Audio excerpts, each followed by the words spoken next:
The gunshot that echoed through the canyon at dawn sent Tabitha Jenkins running for her life, her feet stumbling over rocks and roots as she fled from the burning wagon where her father and brother now lay dead. She had been traveling with them from Kansas City to Sacramento, a journey meant to start fresh after the war had taken everything from their family back east. They had been making good time through the Montana Territory when the raiders attacked just before sunrise, emerging from the forest like demons with their faces covered and guns blazing. Her father had shoved her toward the creek, shouting at her to run and hide while he and her brother Jonathan tried to fight them off. She heard the shots, heard the screams, heard the terrible silence that followed. Then came the crackling of flames as they set fire to the wagon. Tabitha ran until her lungs burned and her legs threatened to give out beneath her. She splashed through a shallow creek, soaking her skirts and boots, then collapsed on the far bank as the cold mountain water seeped into her bones. The September morning air in the Montana Territory was frigid at this elevation, and her thin traveling dress offered no protection against the chill. She had lost her shawl somewhere during the flight, and now she wrapped her arms around herself as violent tremors seized her body. The sun was just beginning to paint the sky in shades of pink and gold, but Tabitha felt no warmth from it. She was shaking so hard her teeth chattered, though she could not tell if it was from the cold or from the horror of what she had just witnessed. Her father and brother were dead. She was alone in the wilderness with no food, no supplies, no weapons, and no idea where she was or how to survive. She heard footsteps approaching through the underbrush and felt her heart leap into her throat. Had the raiders followed her? She tried to stand to run again, but her legs would not cooperate. She could only huddle there on the bank, shaking and waiting for whatever fate had in store for her. A massive figure emerged from between the pine trees, and Tabitha's breath caught. The man was enormous, standing well over 6 feet tall with shoulders so broad they seemed to block out the rising sun behind him. He wore buckskin clothing and sturdy boots, and his dark hair fell past his shoulders in thick waves. A full beard covered the lower half of his face, but his eyes were what captured her attention. They were a striking pale blue, the color of ice, and they were fixed on her with an intensity that made her shrink back. He carried a rifle in one hand, but as he drew closer and took in her bedraggled state, he lowered the weapon. His gaze swept over her, taking in her soaked clothing, her trembling frame, the wild terror in her eyes. "Easy now," he said, his voice a deep rumble that seemed to vibrate through the morning air. "I am not going to hurt you." Tabitha wanted to believe him, but she had learned in the past hour that the world was a far more dangerous place than she had ever imagined. She pressed herself back against a fallen log, trying to make herself smaller, but another violent shiver racked her body and she gasped at the cold that seemed to be settling deep into her bones. The mountain man moved with surprising speed for someone of his size. He set his rifle against a tree and shrugged out of the heavy coat he wore, revealing the powerful muscles of his arms beneath a worn flannel shirt. The coat was made of thick wool and lined with fur, and when he draped it around her shoulders, it enveloped her like a warm embrace. "There now," he said, crouching down in front of her so that his face was level with hers.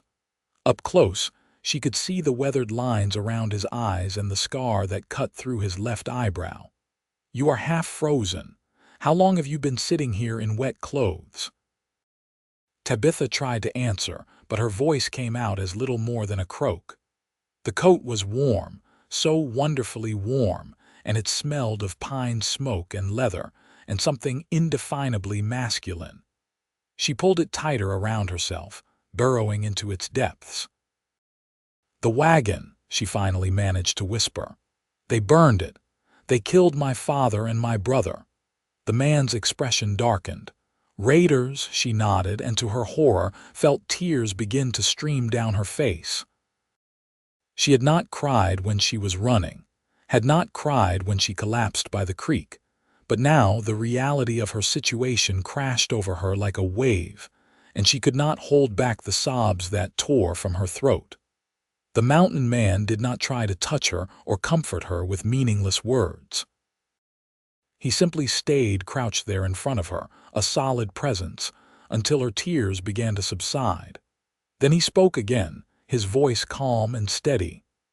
"My name is Yannick Quade. I have a cabin about 2 miles north of here.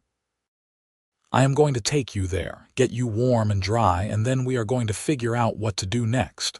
You understand me?" Tabitha looked up at him through blurry eyes. "Why would you help me?" Something flickered across his face, an emotion she could not quite read. "Because leaving you here to freeze or get picked off by those raiders is not something I can do. Now, can you walk, or do I need to carry you?" She tried to stand, using the log behind her for support, but her legs were still shaking too badly.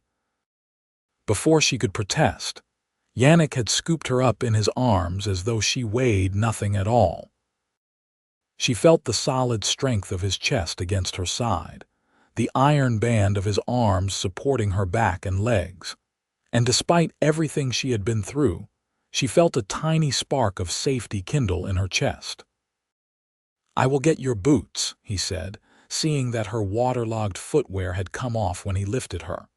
He set her gently on a dry rock, retrieved her boots and wrung out as much water as he could, then handed them back to her. "Put these on if you can. Your feet need protection." Her fingers were clumsy with cold, but she managed to pull on the damp boots. Then, Yannick lifted her again and began walking north through the forest, moving with the confident stride of a man who knew every inch of this territory. Tabitha rested her head against his shoulder, too exhausted and overwhelmed to do anything else. She could feel the steady rhythm of his heartbeat, the rise and fall of his breathing, and gradually the warmth from his body and from his coat began to seep into her frozen limbs. The shaking subsided to occasional tremors. "Those raiders have been working this stretch of the territory for about 3 months now," Yannick said as he walked, his voice a low rumble she could feel as much as hear. "A group of men who were Confederate soldiers during the war. They cannot let it go, so they rob and kill anyone traveling through. The territorial marshal has been trying to track them down, but they know these mountains better than most.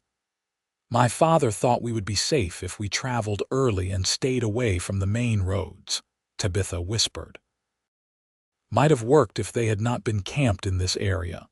I heard the shots from my cabin and came to investigate. By the time I got close enough to see your wagon, it was already burning and they were riding off. You saw them, from a distance. 5 riders, heading west into the high country. I tracked them for a bit, but then I heard you splashing through the creek and figured helping you was more important than chasing ghosts." Tabitha closed her eyes.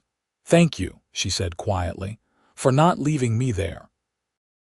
Yannick did not respond, but his arms tightened around her slightly, a wordless acknowledgement. They walked for what felt like an hour but was probably less. The forest grew denser, the pine trees towering overhead and blocking out much of the morning light. Tabitha saw signs of wildlife everywhere. Deer tracks in the soft earth, a bear's claw marks on a tree trunk, the distant call of an eagle. This was wilderness in a way she had never experienced before, wild and untamed and beautiful despite the tragedy that had brought her here. Finally, they emerged into a clearing, and Tabitha saw Yannick's cabin. It was larger than she had expected, built from thick logs with a stone chimney rising from one end. A small barn stood off to one side, and she could see a horse watching them curiously from the paddock. The whole place had an air of solid permanence, as though it had been here for decades and would remain for decades more.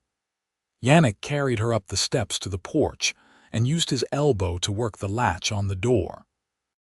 Inside, the cabin was dim and cool, but she could see it was well kept and surprisingly spacious. There was a large main room with a stone fireplace, a kitchen area with a cast iron stove, and what looked like two other rooms leading off from the main space. He set her down in a chair near the fireplace and immediately set about building up the fire. Within minutes, flames were crackling merrily, and blessed heat began to fill the room. Yannick disappeared into one of the other rooms and returned with a thick quilt and what looked like men's clothing. "Those wet things need to come off before you catch your death," he said, handing her the clothes. "I know they will be too big, but they are warm and dry. There is a privacy screen in the corner there. I will turn my back and tend to the fire." Tabitha took the clothes with numb fingers. The idea of undressing in a strange man's cabin should have terrified her, but she was too cold and too exhausted to care about propriety. She moved behind the screen and peeled off her soaked dress, her corset, her chemise and petticoats. Everything was damp and icy against her skin. She used a towel that was hanging nearby to dry herself as best she could, then pulled on the shirt and trousers Yannick had provided. The clothes were indeed far too large. She had to roll up the sleeves and the legs multiple times, and even then the shirt hung on her like a tent. But they were warm and soft with wear, and the scent of pine and leather that clung to them was oddly comforting. When she emerged from behind the screen, Yannick was stirring something in a pot on the stove. He glanced over at her, and something that might have been amusement flickered in his ice-blue eyes. "You look about 12 years old in those," he said. Despite everything, Tabitha felt a tiny smile tug at her lips.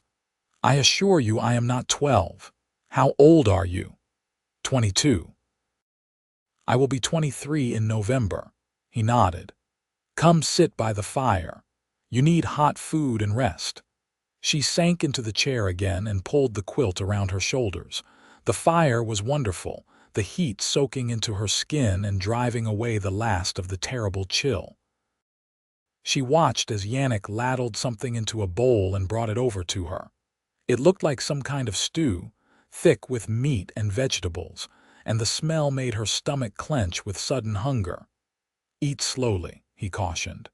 "You have had a shock and your body needs time to adjust." Tabitha took the bowl and spoon he offered and tasted the stew. It was delicious, savory and rich, and she had to force herself to heed his advice and eat slowly when what she wanted was to gulp it down. As she ate, she studied Yannick. He moved about the cabin with the easy confidence of a man completely comfortable in his environment, and she found herself noticing details she had missed before. The way his flannel shirt stretched across his broad shoulders, the thick muscles of his forearms visible where he had rolled up his sleeves, the way his long hair fell forward across his face when he leaned over the stove. He was handsome in a rough, untamed way that was completely foreign to her. The men she had known back in Kansas City had been shopkeepers and clerks, pale and soft from indoor work. Yannick looked like he had been carved from the mountains themselves, all hard plains and raw strength.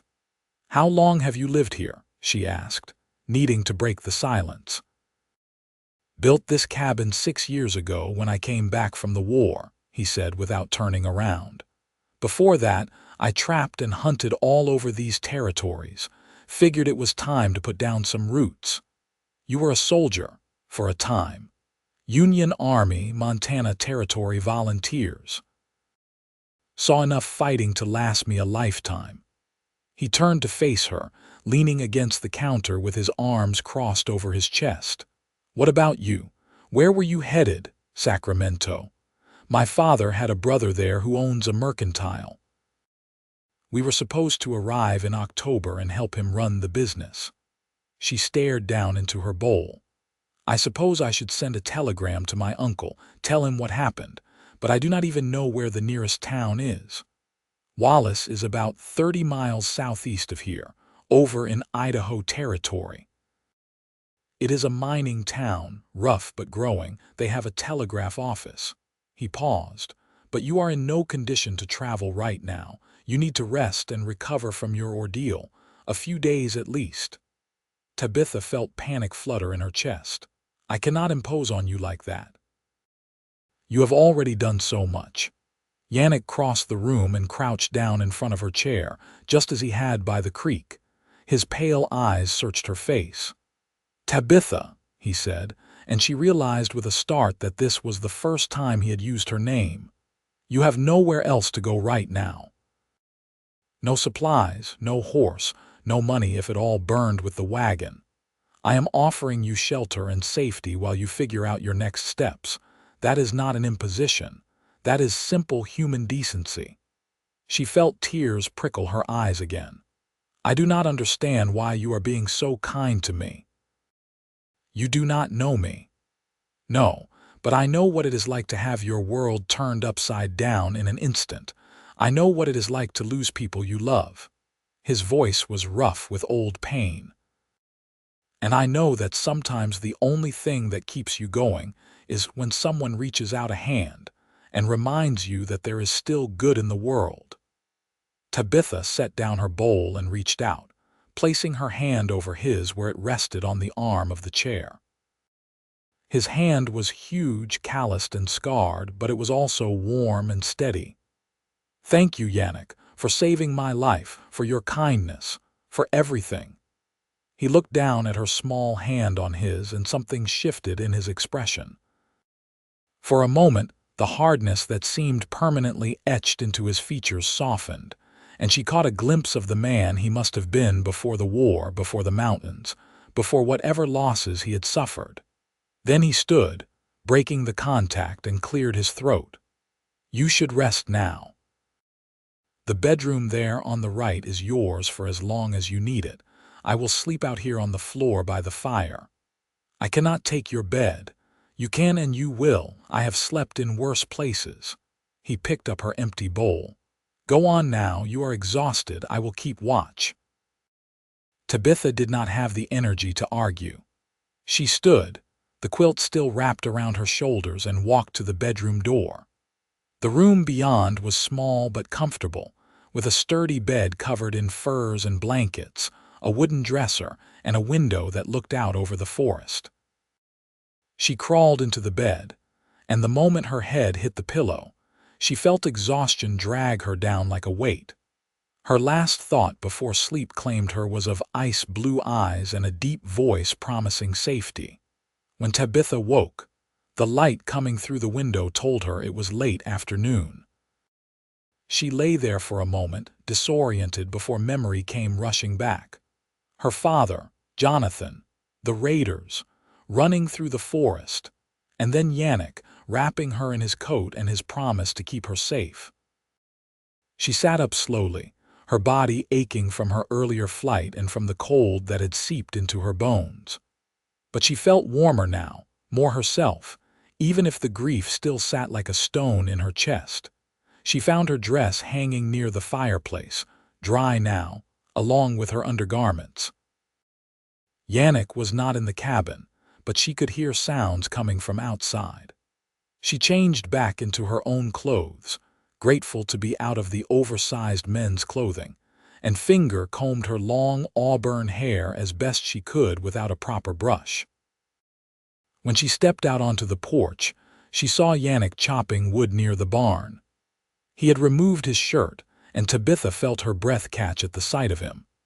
His back was a wall of muscle, his arms corded with strength as he swung the axe with effortless power.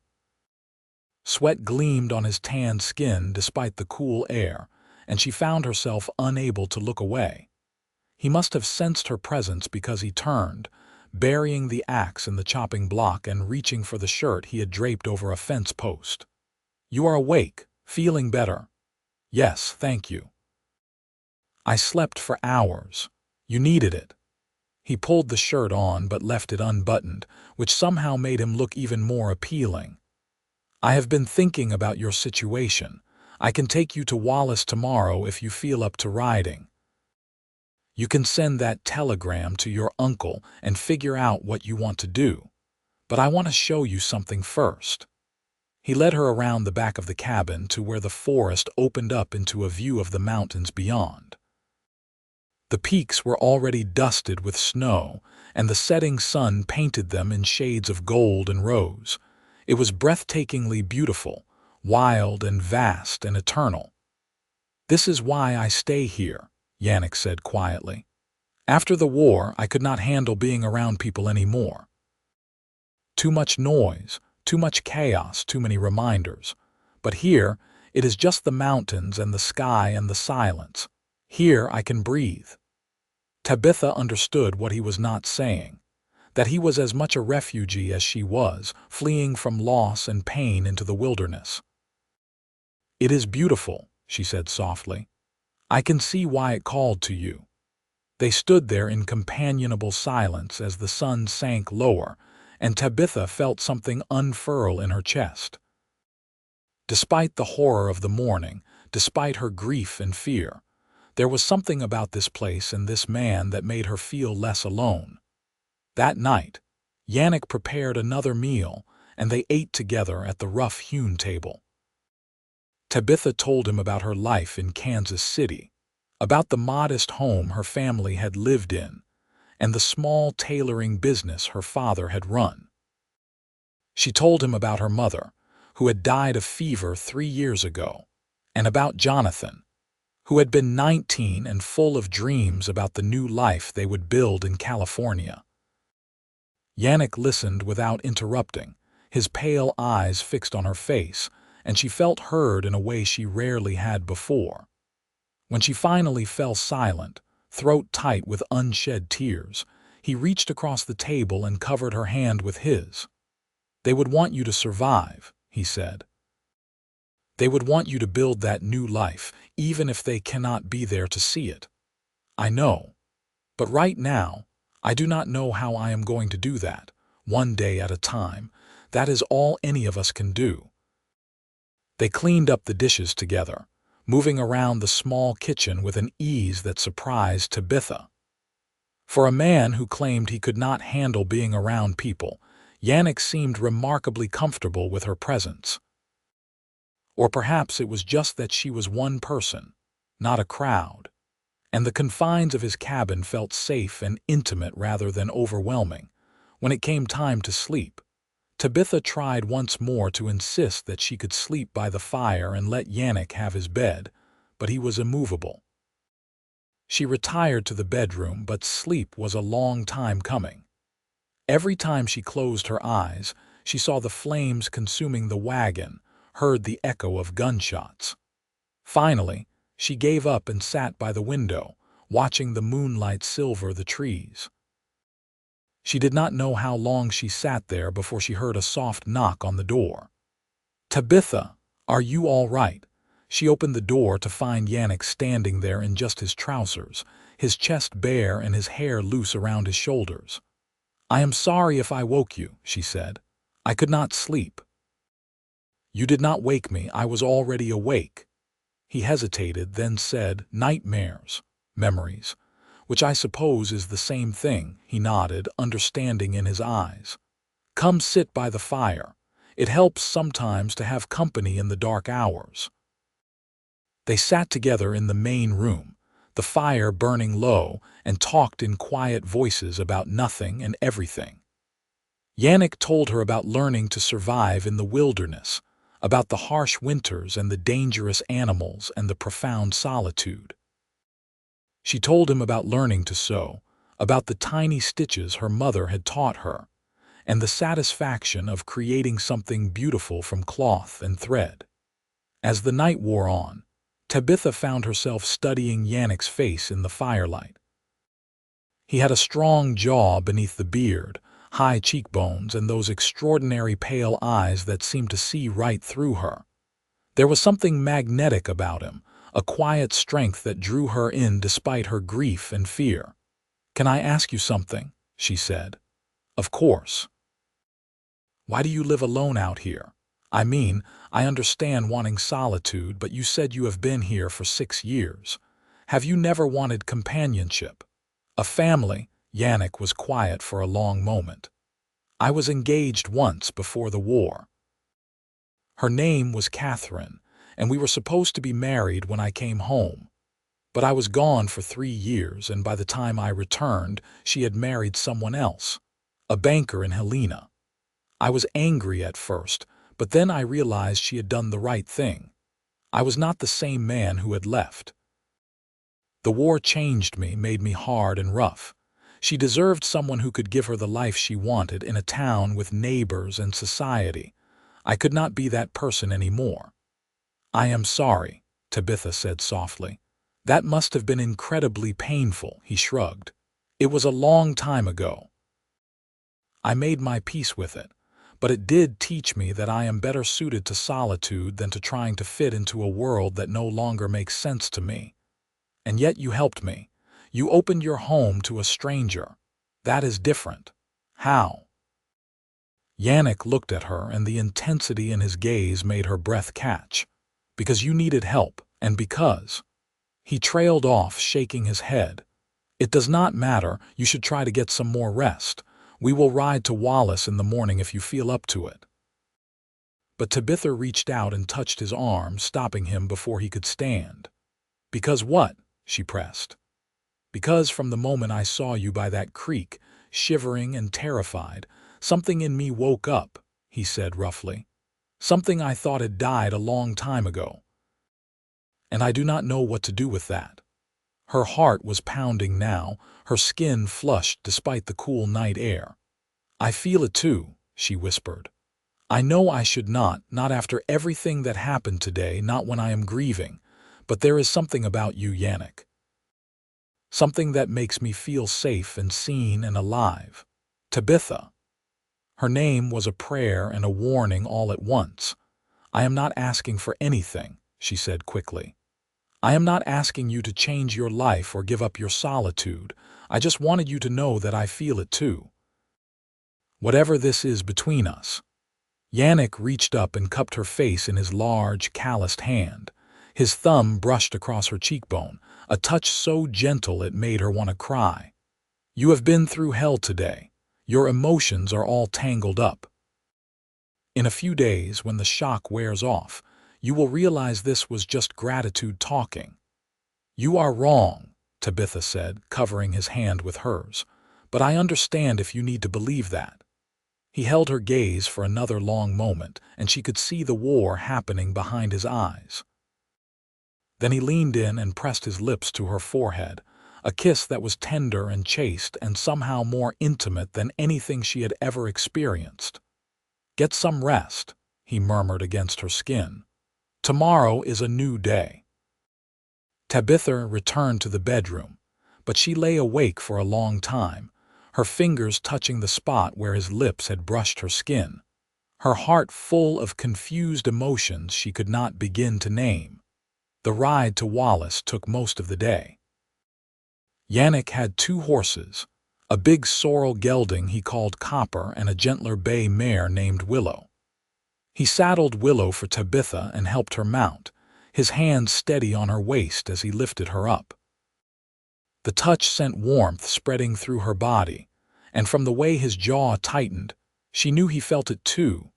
They rode through the mountains as the September sun climbed higher in the sky. Yannick led the way, his broad back swaying easily with Copper's movements, and Tabitha followed on Willow. The mare was sure-footed and calm, and after the first hour, Tabitha found herself relaxing into the rhythm of the ride.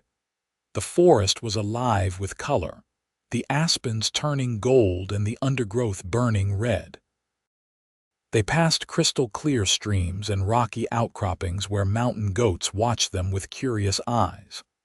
Yannick pointed out animal tracks and edible plants, sharing his knowledge of the wilderness with an enthusiasm that surprised her.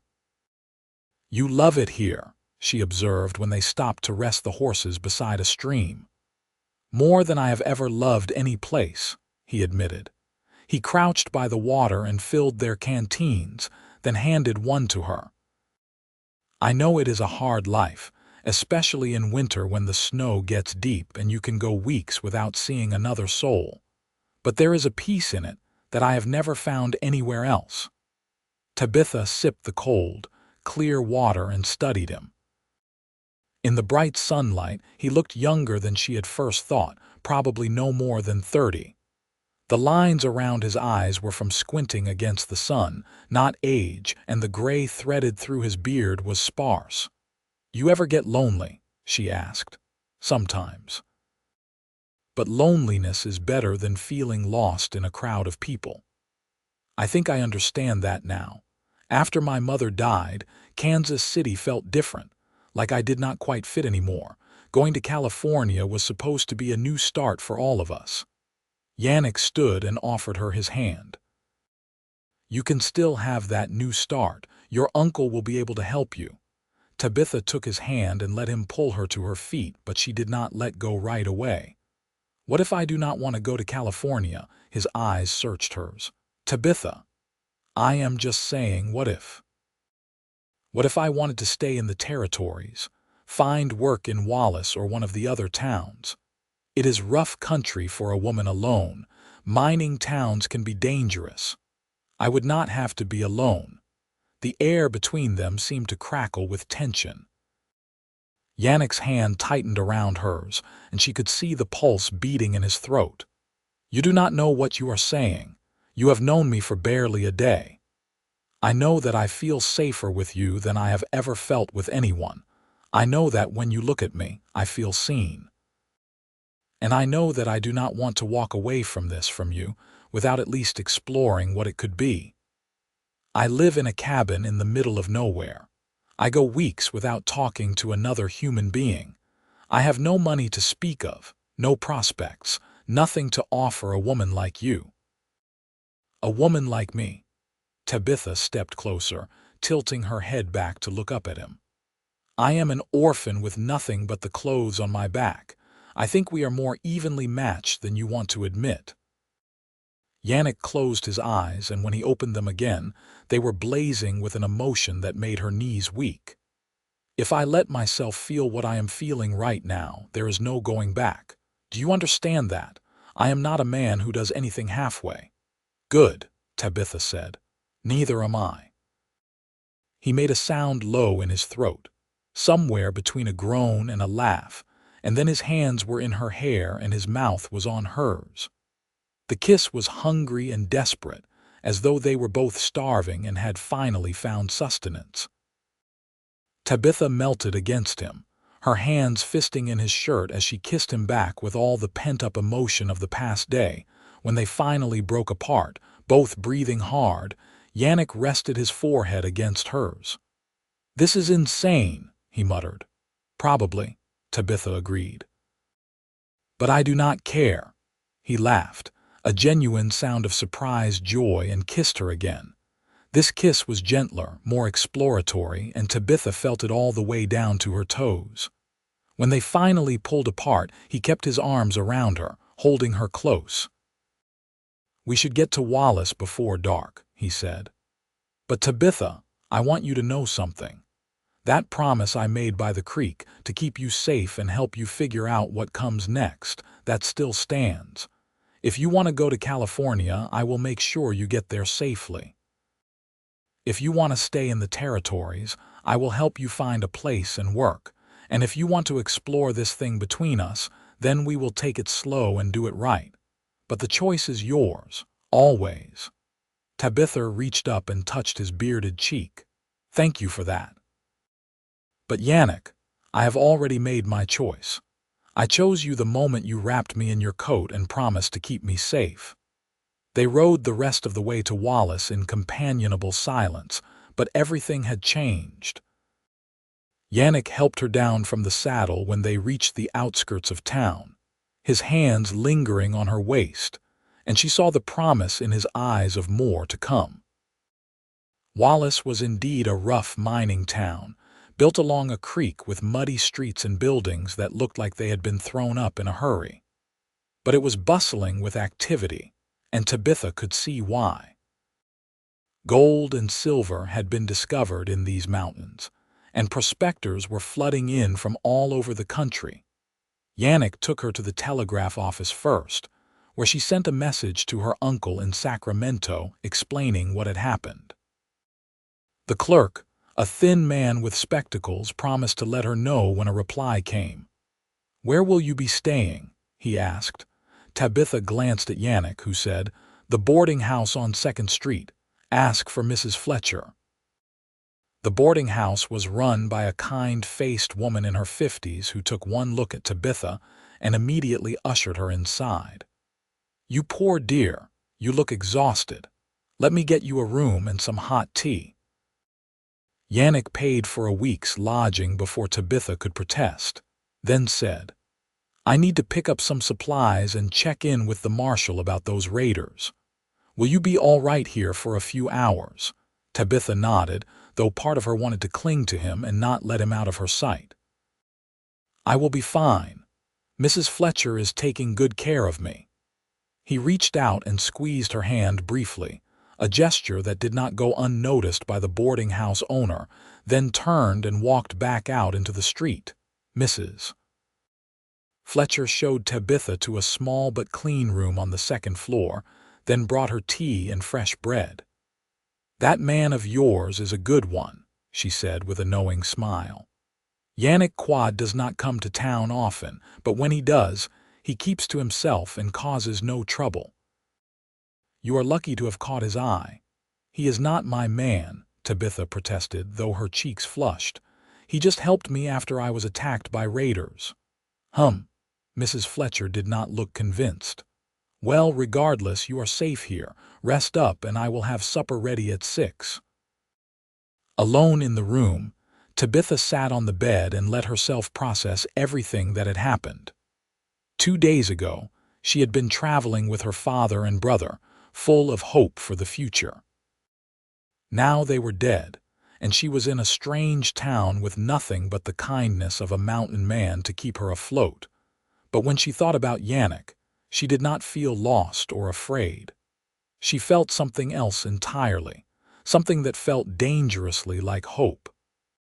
When Yannick returned a few hours later, he found Tabitha in the boarding house parlor, mending a tear in Mrs. Fletcher's tablecloth. The older woman had provided her with needle and thread, and Tabitha had been happy to help. It gave her something to do with her hands, something to focus on besides her churning thoughts. "The marshal is going to organize a posse to track those raiders," Yannick said, sinking into the chair beside her. "He says they have been getting bolder lately, and it is time to put a stop to it." Tabitha set down her mending. "Will you go with them?" he asked, but I said no. "I am not a lawman, and I do not have any desire to go chasing outlaws through the mountains." He paused. "Also, I did not want to leave you." Her heart skipped. "Yannick." I also sent a telegram to a friend of mine who lives in Missoula. He is a judge, and I asked him about the legal situation regarding your father's death and the wagon. You might be entitled to some kind of compensation from the territorial government, though I would not hold my breath waiting for it. That was thoughtful of you. I just want to make sure you have options." He reached over and took her hand. "Have you thought more about what you want to do?" Tabitha looked down at their joined hands, his so large and rough, her small and pale against his tanned skin. "I keep thinking about your cabin," she said slowly. "About the peace there, the beauty. And I keep thinking about how I felt when I was with you. Safe, yes, but also more alive than I have felt in years." "Tabitha, I meant what I said about taking this slow. I know. But slow does not mean we cannot be honest about what we want, does it?" She looked up and met his gaze. "I want to stay in the territories. I want to get to know you better, to see if this connection we feel is real or just born of extreme circumstances. And I want to figure out how to build a life here, whether that is with you or on my own." Yannick was quiet for a long moment. Then he said, "There is a woman named Sarah Brennan who runs a dress shop here in Wallace. She has been looking for someone to help her with the sewing and alterations. If you are interested, I could introduce you." You would do that for me. I would do a lot for you, he said quietly. More than is probably wise, given that we have known each other for such a short time. But there is something about you, Tabitha Jenkins, that has gotten under my skin. She smiled and squeezed his hand. Good, because you have gotten under mine too. Over the next week, Tabitha settled into life in Wallace. Yannick introduced her to Sarah Brennan, a no-nonsense woman in her 40s who took one look at Tabitha's delicate stitchwork and hired her on the spot. The pay was modest but fair, and Sarah offered to let Tabitha stay in the small apartment above the shop once her week at the boarding house was up. Yannick remained in town during that time, staying at the boarding house himself and spending his days with Tabitha. They walked through the hills surrounding Wallace, talking for hours about everything and nothing. He showed her how to identify edible plants and animal tracks, how to read the weather in the clouds and the wind. She told him about her dreams of one day opening her own dress shop, about the intricate embroidery her mother had taught her, and the fashions she had seen in magazines from New York and Paris. They also spent time in comfortable silence, simply being in each other's presence. Tabitha learned that Yannick was an observant man who noticed small details, and a patient one who never rushed her or pushed for more than she was ready to give. He was also surprisingly gentle for such a large, rough-looking man. His touches were always careful, his kisses tender, as though he was afraid he might break her. One evening, they were sitting on the porch of the boarding house watching the sun set over the mountains when Yannick said, "I need to head back to my cabin tomorrow. I have traps to check and wood to chop before the snow gets too deep, but I do not want to leave you." Tabitha's heart sank, but she forced a smile. "I understand, you have a life to get back to. Come with me," she blinked. "What? Come back to the cabin with me?" "Stay for a few days, see what life is really like out there. If you hate it, I will bring you back to Wallace and we will figure out something else. But if you do not hate it, if you think you could be happy there, then maybe we could work out an arrangement." "What kind of arrangement?" Yannick took her hands in his. "The kind where you stay with me, where we build a life together in those mountains. I know it is fast, I know it is crazy, but Tabitha, I have never felt about anyone the way I feel about you. When I think about going back to that cabin alone, it feels wrong. Empty." "Yannick, are you asking me to live with you?" "I am asking you to give us a chance. A real chance, not just a few stolen hours in town. I want to wake up with you beside me and fall asleep holding you. I want to teach you how to survive in the wilderness and have you teach me about stitching and beauty and all the things I have forgotten in my years of solitude. I want to build something with you, even if I do not know exactly what that something is yet."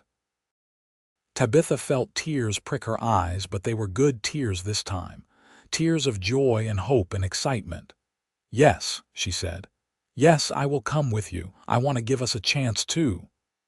Yannick pulled her into his arms and kissed her, deep and thorough, and Tabitha felt like she was coming home. They left for the cabin 2 days later, after Tabitha had worked out an arrangement with Sarah Brennan.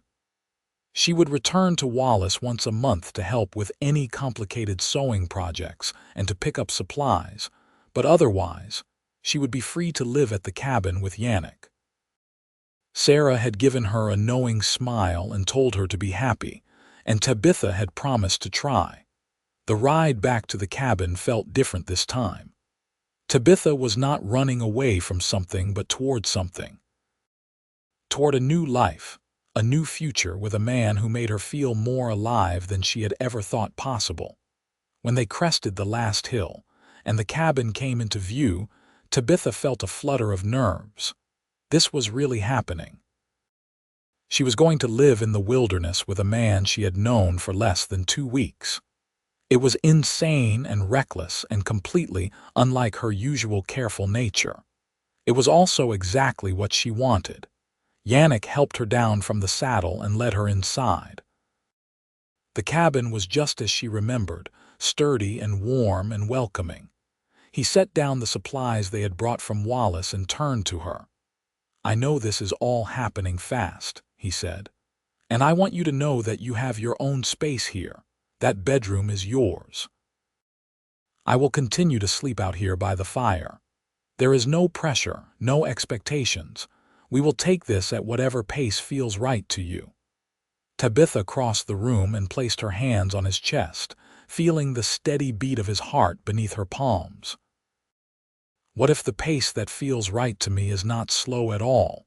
she asked softly, his eyes darkened. "Tabitha, you are grieving. You have been through a trauma. I do not want you to do anything you will regret." "Look at me," she commanded. When his pale eyes met hers, she said firmly, "I am not a child, and I am not so fragile that I cannot make my own decisions. Yes, I am grieving. Yes, I have been through something terrible, but I am also a grown woman who knows her own mind, and what I want is you, all of you. Not in a few weeks or months when you decide I am ready, but now. You are sure. I have never been more sure of anything." Yannick groaned and crushed his mouth to hers. This kiss was different from their previous ones, deeper and more urgent. His hands spanned her waist, then slid up to cup her face, and Tabitha pressed herself against his solid warmth. She could feel the restrained strength in him, the careful control he was exerting, and she loved him for it even as she wanted him to let go. "Bedroom," she gasped against his mouth. "Now." He swept her up in his arms and carried her to the bedroom, kicking the door closed behind them. Then he set her down on her feet and took a step back, his chest heaving. "Last chance to change your mind." In answer, Tabitha reached for the buttons of her dress. Yannick watched with burning eyes as she undid each button with deliberate slowness, then let the dress fall to the floor. Her corset and petticoats followed, and then she stood before him in just her chemise and drawers. "Your turn," she said, her voice husky. Yannick pulled his shirt over his head, revealing the magnificent expanse of his chest and abdomen. Tabitha had seen him shirtless before when he was chopping wood, but this was different. This was intimate and deliberate, and she felt heat pool low in her belly as she took in the sight of him. He was all muscle and power, his skin marked with scars that told stories of battles and survival. He reached for the buttons of his trousers, and Tabitha felt her breath catch. Then he was standing before her in just his drawers, and she could see the evidence of his desire for her. "You are beautiful," she whispered. "So are you. More beautiful than anything I have ever seen." He crossed to her and untied the ribbon of her chemise, then eased it off her shoulders. Cool air hit her skin and she shivered, but not from cold. Yannick's eyes raked over her, drinking her in, and then his hands were on her waist, pulling her close. "If this is too much, if you want to stop, you just say the word," he murmured against her hair. "I do not want to stop. I want you, Yannick, please." He lifted her and laid her on the bed, then stretched out beside her. For a long moment, they just looked at each other, and Tabitha felt the significance of this moment settle over them. This was more than just physical desire. This was two broken people finding wholeness in each other, two lonely souls connecting in the wilderness. Then Yannick kissed her and thought fled. There was only sensation, the rasp of his beard against her skin, the heat of his hands as they explored her body, the taste of him on her tongue. He was patient and thorough, learning what made her gasp and moan, and Tabitha gave herself over to the pleasure of his touch. When he finally moved over her, his eyes searched hers one more time. "I love you," he said roughly. "I know it is too soon. I know I should not say it, but it is the truth. I love you, Tabitha." Tears slid down her temples. "I love you too, so much." And then they were moving together, finding a rhythm as old as time, and Tabitha felt complete in a way she had never experienced before. This was where she belonged. In this cabin, in these mountains, in this man's arms. Afterward, they lay tangled together, their breathing slowly returning to normal. Yannick pulled a fur over them and gathered her against his chest, and Tabitha rested her head over his heart. "No regrets?" he asked quietly. "None. You, not a single one." He pressed a kiss to the top of her head. "You are mine now, Tabitha, and I am yours. Whatever comes, we will face it together." "Together," she agreed and closed her eyes with a smile on her lips. The next few months were the happiest of Tabitha's life.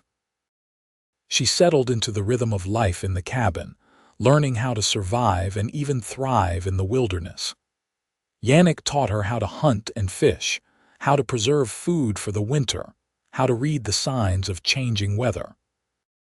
She taught him how to mend his clothes with neat stitches, how to appreciate the small beauties in life, how to laugh again. Winter came early that year, blanketing the mountains in deep snow. They were snowed in for weeks at a time, but Tabitha did not mind. The cabin was warm and cozy, and she had everything she needed. Yannick had stocked up on supplies before the worst of the weather hit, and Tabitha had brought fabric and thread from Wallace to keep her hands busy during the long winter evenings. They spent those evenings by the fire, talking and reading and making love. Yannick had a small collection of books that he had accumulated over the years, and Tabitha read them all.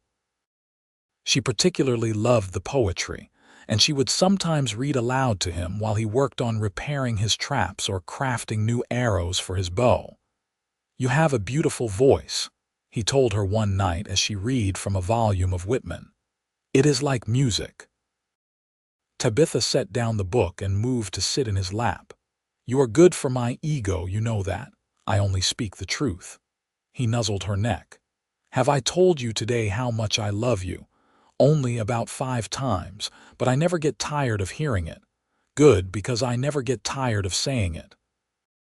He kissed her deeply, and the book was forgotten as they lost themselves in each other once again.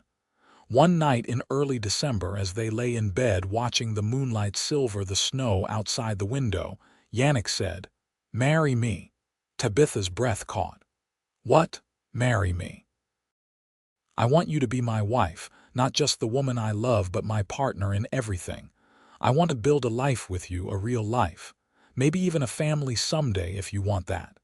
Tabitha felt tears spill down her cheeks. "Yes, yes, of course I will marry you." Yannick pulled her on top of him and kissed her until she was breathless. "We will go to Wallace as soon as the snow clears enough. Find a preacher and make it official. I want the whole world to know you are mine." "I have been yours since the moment you wrapped me in your coat," Tabitha reminded him. "And I have been yours since I saw you shivering by that creek, looking lost and terrified and so damn beautiful it made my chest ache." They were married in Wallace on a cold February day in 1876. Sarah Brennan and Mrs. Fletcher served as witnesses, and the preacher was a circuit rider who happened to be passing through town. It was a simple ceremony, but Tabitha did not care. She wore a dress she had made herself, a simple but elegant design in deep blue, and Yannick wore his best clothes and had even trimmed his beard for the occasion. When the preacher pronounced them man and wife, Yannick kissed her with such tenderness that Tabitha felt like she might melt. They celebrated with dinner at the boarding house, surrounded by the few friends they had made in Wallace, and then returned to the cabin to begin their married life. Spring came late to the mountains that year, but when it finally arrived, it was glorious. The snow melted, revealing wildflowers and new growth. The creek that ran near the cabin swelled with runoff, and animals emerged from their winter dens. Tabitha had never seen anything more beautiful. She continued to make her monthly trips to Wallace to work with Sarah, and Yannick always accompanied her. They would spend a few days in town, taking care of business and socializing, and then return to their quiet life in the mountains. It was the perfect balance, and Tabitha could not imagine being happier. In the summer of 1876, Tabitha discovered she was pregnant. She had suspected for a few weeks, but had not said anything to Yannick, wanting to be sure. When the doctor in Wallace confirmed it, she could barely contain her excitement. She waited until they were back at the cabin, sitting on the porch watching the sunset to tell him. "Yannick, I have something to tell you." He turned to her, his pale eyes curious. "What is it?" "I am pregnant. We are going to have a baby." For a moment, Yannick just stared at her, then his face split into the widest smile she had ever seen. He let out a whoop of joy and swept her up in his arms, spinning her around until she was dizzy and laughing. "A baby," he said, setting her down carefully. "We are going to have a baby. Tabitha, you have made me the happiest man alive." "You are not worried?" she asked. "About bringing a child into this harsh environment? Of course I am worried. I am terrified, but I am also excited and honored and so full of love I feel like I might burst." He placed his hand on her still flat stomach. "We will figure it out together, just like we always do." The pregnancy was difficult at times, especially as fall turned to winter and the snow came again. But Yannick was attentive and protective, making sure Tabitha rested and ate well. He built a cradle from pine wood, and Tabitha sewed tiny clothes and blankets. Their daughter was born on a cold March morning in 1877, 2 years almost to the day since Tabitha had fled from the raiders. The birth was long and difficult, but when Tabitha finally held her baby in her arms, she felt a love so fierce it took her breath away. "She is perfect," Yannick whispered, staring down at his daughter with awe in his eyes. "Absolutely perfect. What should we name her?"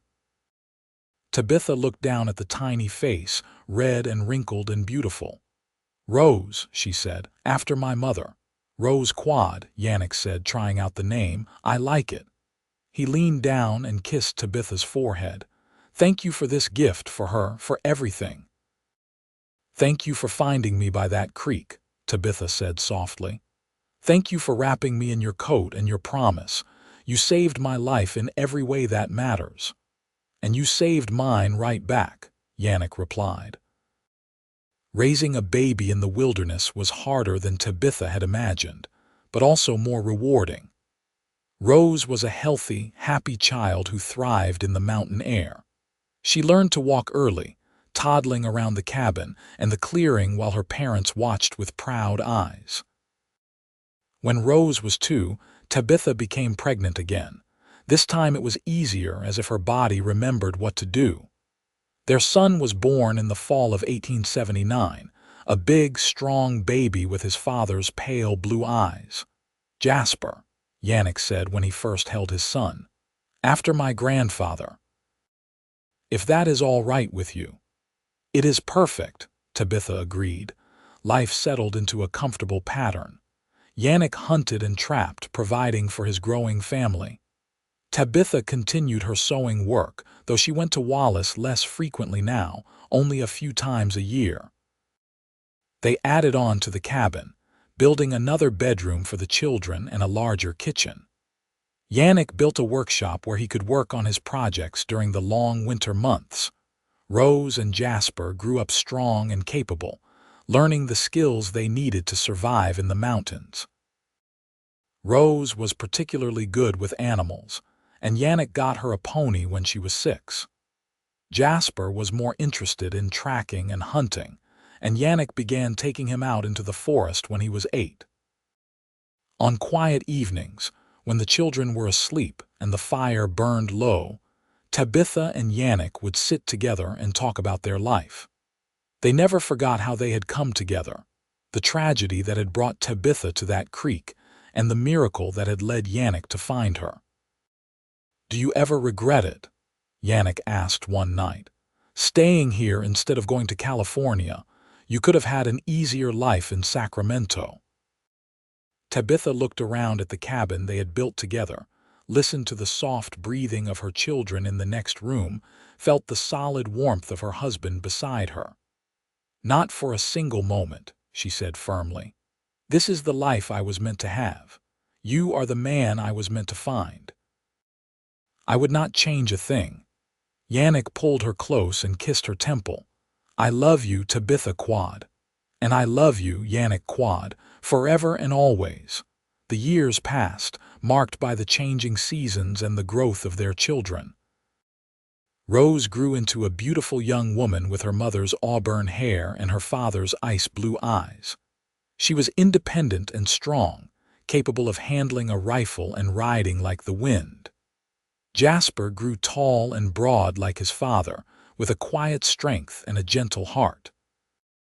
When Rose was 16, a young man from Wallace began courting her. His name was Thomas Brennan, Sarah's nephew, and he was a hard-working miner with good prospects. Yannick was protective, of course, but after several long talks with Thomas, he gave his blessing. Rose and Thomas were married in the spring of 1895, and Tabitha cried happy tears as she watched her daughter dance at the wedding. It was held in Wallace, with half the town in attendance, and it was a joyous celebration. "Our baby is all grown up," Yannick said that night as they rode back to the cabin. "I know.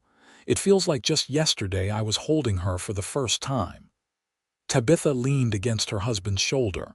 "But she is happy, and that is all that matters. We did good, you and I," Yannick said. "We raised 2 fine children and built a life worth living." "We did. And we are not done yet." Jasper stayed in the mountains, building his own cabin a few miles from his parents' place. He married a quiet girl from town named Emily, and they had 3 children in quick succession. Yannick and Tabitha became grandparents, a role they embraced with enthusiasm. Rose and Thomas had 4 children, and they visited often, bringing life and laughter to the cabin. Tabitha taught her grandchildren to sew, just as her mother had taught her. Yannick taught them to hunt and fish and respect the wilderness. As the years turned into decades, Yannick and Tabitha grew old together. His hair turned silver and his beard went white, but his pale blue eyes remained as sharp as ever. Tabitha's auburn hair faded to gray, and lines appeared around her eyes and mouth, but Yannick still looked at her like she was the most beautiful woman in the world. They celebrated their 25th wedding anniversary in 1901 with a big party at their cabin. All of their children and grandchildren were there, along with friends from Wallace and the surrounding area. It was a perfect day, full of love and laughter. That night, after everyone had gone, Yannick and Tabitha sat on the porch as they had done so many times before. The stars were bright overhead, and the air was sweet with the scent of pine. 25 years, Tabitha mused. It has gone by so fast. "Best 25 years of my life," Yannick said. "Hell, the best 26 years since I count that day I found you by the creek." "My knight in shining armor," Tabitha teased, though her eyes were soft with love, more like a rough mountain man who got lucky enough to stumble across an angel. "We both got lucky that day," Tabitha said seriously. "I was lost and broken, and you gave me a reason to live again. You gave me love and family and a home. You gave me everything." Yannick took her hand and raised it to his lips. "And you took a man who was barely living and taught him how to truly be alive. You brought light and warmth into my cold, dark world. You are my everything, Tabitha. You always have been." They sat in comfortable silence, hands clasped, watching the stars wheel overhead. Somewhere in the forest, an owl hooted. The creek babbled its eternal song. The mountains stood sentinel around them, ancient and enduring. "I hope I go first," Yannick said suddenly. Tabitha turned to him in surprise. "What a morbid thing to say. I am serious. I do not think I could survive losing you. It would destroy me." "Well, I feel the same way about you, so I suppose we will just have to go together when the time comes." Yannick laughed. "Deal." But as it turned out, neither of them had to face that particular loss. In the winter of 1908, when Yannick was 63 and Tabitha was 56, They were caught in a late-season blizzard while checking the trap lines. They made it back to the cabin, but the exertion and the cold had taken their toll. They lay in bed together that night, wrapped in furs and each other's arms.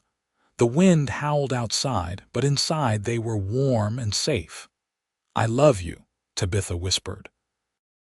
"I will love you beyond this life and into whatever comes next." "And I love you," Yannick replied. "You are my heart, my soul, my everything. Thank you for 33 years of happiness."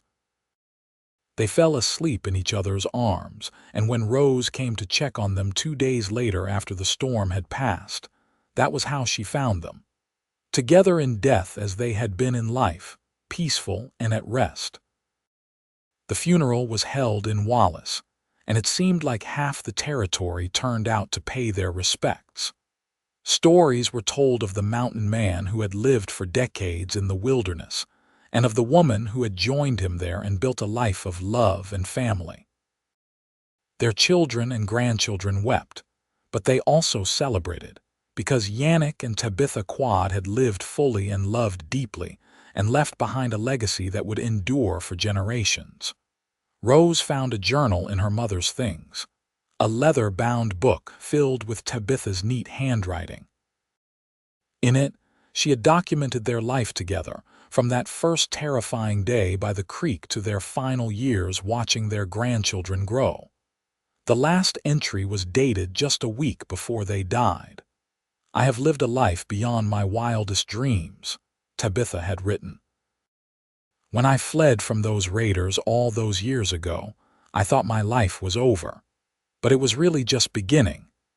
Yannick taught me that love can heal even the deepest wounds, that family is not just about blood, but about the bonds we choose to forge.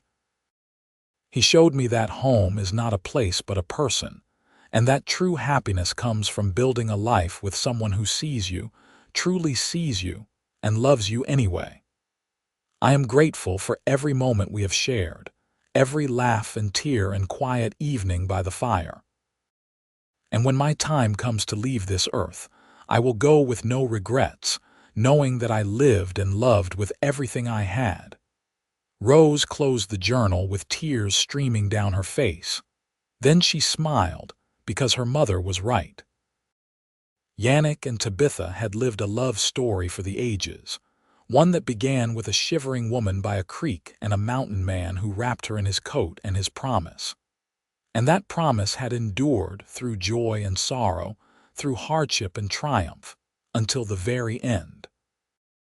In the clearing where the cabin still stood, surrounded by their children and grandchildren, they were buried side by side. 2 simple headstones marked their graves, with inscriptions that told their story in just a few words. Yannick Quade, the first one, read, "Mountain man, husband, father." He kept his promise. Tabitha Quade, the second one, said, "Beloved wife, mother." She found her home, and high above the mountains stood eternal, keeping watch over 2 souls who had found each other in the wilderness and built a love that would never die.